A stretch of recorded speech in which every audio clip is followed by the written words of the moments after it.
बिस्मिल्लाहिर्रहमानिर्रहीम, अस्सलाम वालेकुम। कभी आपने देखा है कि किसी शो के अंदर कोई खातून उठे और कुर्सी उठाकर मार रही है एक मौलवी हजरात को? अब इस सारी सूरत हाल में ऐसा तमाशा तो भारत में ही हो सकता है। एक फिल्म आ रही है 72 हूरें। ये असल में आप जानते हैं इस्लाम के कॉन्सेप्ट से लिया गया है 72 हूरों का, और मजाक उड़ा रहे हैं। उस मजाक उड़ाने पर इस वक्त भारत के अंदर टीवी प्रोग्राम चल रहे। दी केराला स्टोरी के बाद अब तो ये चीज़ें आम हो गई हैं। अब उसमें हुआ क्या है, उसमें एक खातून उठाकर गालियां देते हुए वो कुर्सी मारने जा रही थी एक मौलवी पर। आपको पहले वो क्लिप दिखाते हैं जिसने पूरे भारत में हंगामा मचाया है।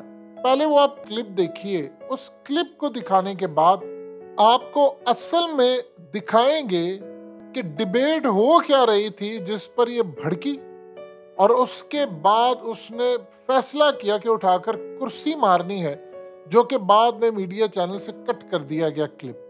ये वजह क्या बनी और क्या सूरत हाल, 72 हूरों का वो जो कॉन्सेप्ट है उसके ऊपर अब खेल क्या खतरनाक शुरू होने वाला। मुसलमानों का दी एंड करने की तैयारी है भारत के अंदर, और इसके असरात पाकिस्तान पर भी पड़ने। ये सबसे पहले आप क्लिप देखिएगा।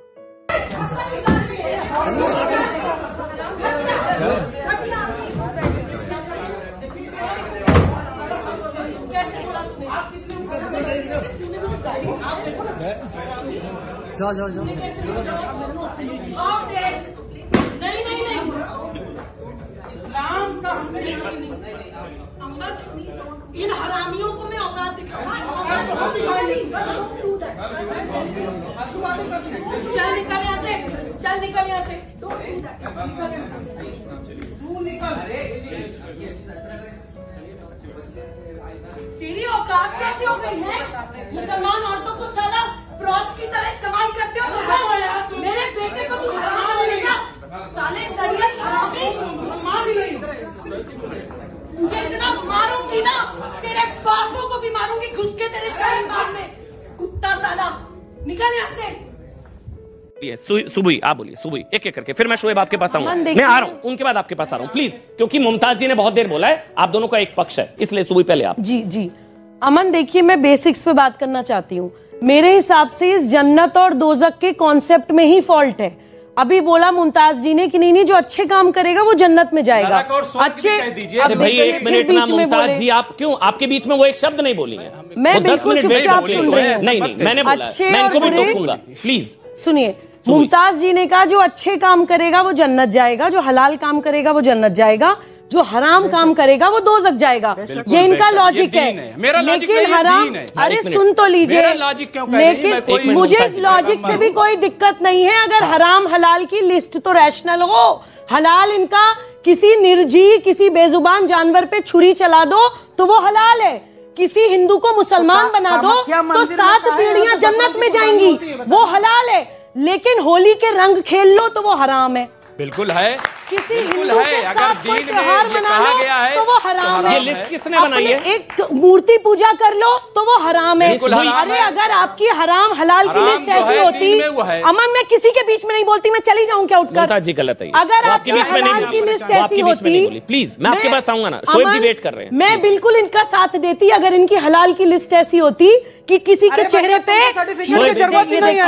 बहुत बड़े मुफ्ती हो। एक मिनट बंद करिए आप, मैं माइक लेकर आपके पास आ रहा हूँ। इस माइक में ऑडियो दे दीजिए। शोएब आप बीच में नहीं बोलेंगे, बोलिए आप। बैठिए बैठिए बैठिए बैठिए। हाँ अमन में खड़े होकर बोल। हाँ बोलिए बोलिए। एक मिनट शोएब एक मिनट, फिर वो आपके बीच, मैं आपको बीच में नहीं बोलने दूंगा। फिर शोएब मैं आपको नहीं बोलने दूंगा। अरे मैं कुरान पे बोली नहीं रही आपसे, बस हो गया, बस आप एक शब्द नहीं बोलेंगे आप। अमन मैं हराम हलाल की और इनकी जन्नत दोजक के कॉन्सेप्ट के साथ बिल्कुल खड़ी होती अगर वो लिस्ट ऐसी होती कि किसी के चेहरे पे मुस्कुराहट लाना हलाल है, किसी बेजुबान जानवर को बचा लेना हलाल है, पेड़ लगाना हलाल है, नदियां बचाना हलाल है। ये तो आपकी लिस्ट होती नहीं है, आपकी लिस्ट ही लॉजिकल होती है। मुसलमान बच्चे को डराने वाली सारी चीजें होती हैं। रंगों से खेलना हराम कैसे हो सकता है जी? नाचना हराम कैसे हो सकता है? गाना हराम कैसे हो सकता है? ड्राइंग पेंटिंग करना हराम कैसे हो सकता है? इसका जवाब दीजिए आप मुझे। एक मिनट, मेकअप वेकअप करना हराम होता है?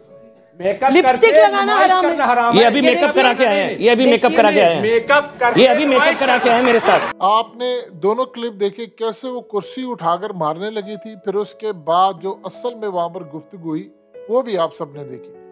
अब असल में ये मामला क्या है, भारत के अंदर फिल्में अब वो चलेंगी जिसमें मुसलमानों के खिलाफ कोई बात होगी। दी केराला स्टोरी के अंदर उन्हें दिखाया जी कई हजार खवातीन जो थी वो हिंदू थी, वो मुसलमान होगी, दाइश में चलेगी, और जबकि केराला एक ऐसी जगह जहाँ से मोदी को कोई सीट नहीं मिलती। इन लोगों ने घटियापन की कर दी है इंतहा।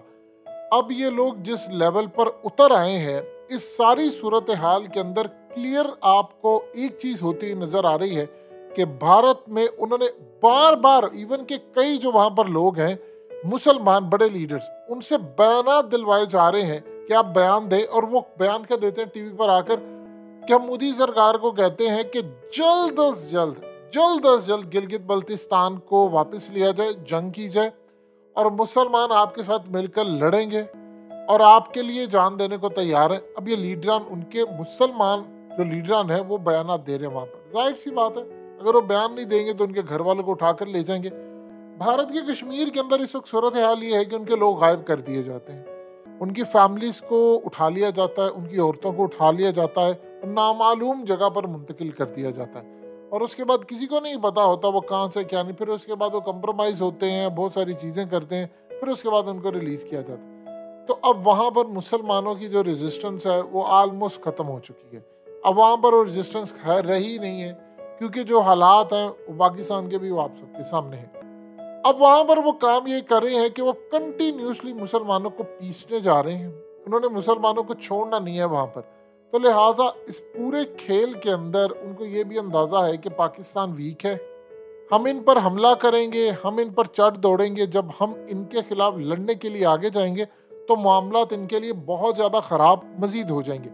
अब भारत में जो कॉन्सेप्ट है वो डायरेक्टली अब कुरान मजीद की आयात और अहादीस, इनका डायरेक्टली अब मजाक उड़ाया जा रहा है। और वहां पर जो मौलवी हजरात बिठाए जाते हैं वो भी बड़े जाहिल होते हैं, वो इन्हीं के ही होते हैं, ये ज़हन में रखिएगा। वो उस विंग से ताल्लुक रखते हैं जो बज़ाहिर तो मुसलमानों को रिप्रेजेंट करते हैं, लेकिन उनका ताल्लुक इंतहा पसंद हिंदुओं से होता है, और वो माल पानी बटोर रहे हैं, उनको हर तरह की आसाइश होती है।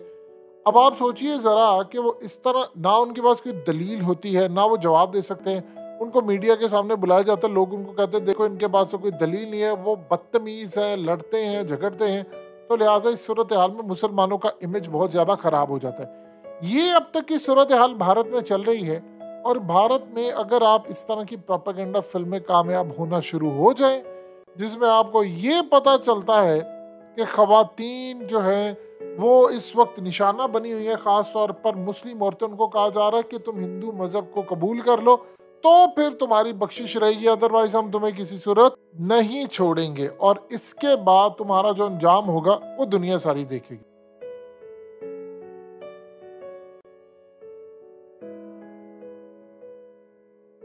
हकीकत टीवी को सब्सक्राइब करना मत भूलें, वीडियो को लाइक करें, शेयर करें, और कमेंट सेक्शन में अपनी राय का इजहार ज़रूर करें।